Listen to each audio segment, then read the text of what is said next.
मजाक करने का अधिकार नहीं है। बताइए और कोई कुछ कहेगा? मजाक है। हाँ, इधर इधर इधर, आप कुछ कहना चाहते हैं? एंटी वुमेन मजाक से बचना चाहिए। बदलते वक्त के अनुसार आप खुद महाराज हैं तो आपको बेहतर पता होना चाहिए कि आज के समाज में जो महिलाओं के प्रति हंसने की बात हो वहाँ हंस लेना चाहिए। एक मिनट सुन लीजिए, महिलाओं के प्रति जो आपके शास्त्रों में भी ढेर सारी ऐसी बातें लिखी हुई हैं जो आज के दिन में आपत्तिजनक है। ठीक तो है, बाबाओं से भी गुजारिश है कि वो बदलते वक्त के अनुसार अपनी सोच बदलें। ठीक है महाराज जी, इस पर कुछ कहेंगे आप? अनिरुद्धाचार्य जी, सोच तो बदल ही रहे हैं, कह तो रहे हैं समाज को कि सब लोग अपनी सोच बदलो, केवल साधु संत अपनी सोच बदलें। क्या समाज की जिम्मेदारी नहीं है कि समाज भी अपनी सोच बदले? और समाज भी, आज हमारे भारत में कितना तेजी से नशा बढ़ रहा है, क्या ये चिंता का विषय नहीं है? हर बच्चा, हर जवान लगभग नशा कर रहा है, लगभग 10-20%, 5% आप छोड़ दीजिए। क्या ये चिंता का विषय नहीं है? क्या समाज को केवल संतों को ही अपने विचार बदलने चाहिए? क्या समाज को अपने विचार नहीं बदलने चाहिए? क्या समाज को गलत राह से निकलकर सही राह पर नहीं आना चाहिए? क्या समाज को ऐसी मूवियों का बहिष्कार नहीं करना चाहिए जो अपने पिता के साथ बैठ के ना देखी जाए? ठीक है, एक इस पर महाराज जी एक और आपके ऊपर आरोप लग गया है, और आरोप आपके ऊपर है बिस्किट को जहर बताने का। अनिरुद्धाचार्य महाराज की नजर में बिस्किट जहर के समान है। इसमें विष कूट कूट कर भरा होता है जो लोगों की जिंदगी के लिए भी जहर है। आपको दिखाते हैं क्या कहा उन्होंने। आप ज्यादा खाते हैं बिस्किट।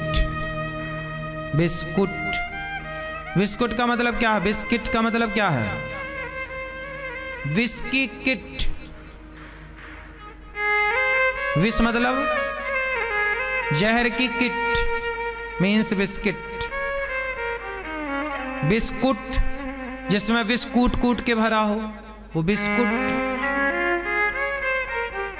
और आप लोग चाय और बिस्किट खूब खाते हैं। तो अनिरुद्धाचार्य जी, आप बिस्किट को विष का किट बता देते हैं? हाँ, ये बिस्कुट जो है मैदा और चीनी से बनती है। जो भी खाएगा, डॉक्टर लोग कहते हैं कि इसको खाने से आप बीमार पड़ सकते हैं। तो जिसको खाने से बीमार पड़ सकते हैं वो विष ही हुआ, इसलिए कहा गया कि विस्की किट है, और डॉक्टर भी मना करते हैं। इसलिए ये बिस्कुट है जिसमें बिस्कुट कूट के भरा गया है, अर्थात मैदा और चीनी जो जहर है। तो मतलब चीनी जहर है, मैदा जहर है? हाँ, मैदा चीनी दोनों ही जहर हैं। आप लोगों को ये भी कहते हैं कि स्त्रियों को लेटकर साष्टांग प्रणाम भी नहीं करना चाहिए? हाँ, लेटकर प्रणाम नहीं करना चाहिए। इसके लिए ये देखिए कि श्लोक है, शास्त्रों में जो कहा गया है वही हम कहते हैं, उसके अतिरिक्त तो कुछ नहीं कहते। शास्त्रों में लिखा है कि ब्राह्मणस्य गुदम शंखम शालिग्रामम च पुस्तकम वसुंधरा न सहते कामनी कुछ मर्दनम। ये देखिए आप, इसका ये श्लोक जो है इसको आप ध्यान से देखिए। पहले ये पुरानी प्राचीन, ये देखिए फोटो है, किसी मंदिर की फोटो है। इस तरह से प्रणाम किया जाता है। महिलाएं इस तरह से, इसको जूम करके आप दिखा सकते हैं,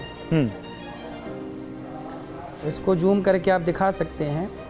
ये देखिए, पुरुष ऐसे प्रणाम करता है और महिलाएं इस तरह से प्रणाम करती है। पुराने मंदिरों की फोटोग्राफ्स हैं। और श्लोक हो गया जी। अर्थ, ब्राह्मणों का पृष्ठभाग संघ शालिग्राम धर्म ग्रंथ, मतलब हमारे शास्त्र, धर्म सिंधु नाम के ग्रंथ में ये वर्णन है। तो जो लिखा है वही कहा जा रहा है, कुछ अलग नहीं कहा जा रहा है। नहीं, लेकिन लोग उसमें ये सवाल पूछ रहे हैं कि आजकल महिलाएं सेना में भी शामिल होती हैं, सेना में उनको कई तरह की ट्रेनिंग लेनी पड़ती है, उसमें कई बार ऐसी स्थिति में उनको लेटकर कई जगह पार भी करना पड़ता है, तो वो क्या करें? आपातकाल में दोष नहीं है। अच्छा, आपातकाल में दोष नहीं है। आपातकाल में तो आप ठीक है, सेना में है और आपको करना है वो कार्य तो करने हैं।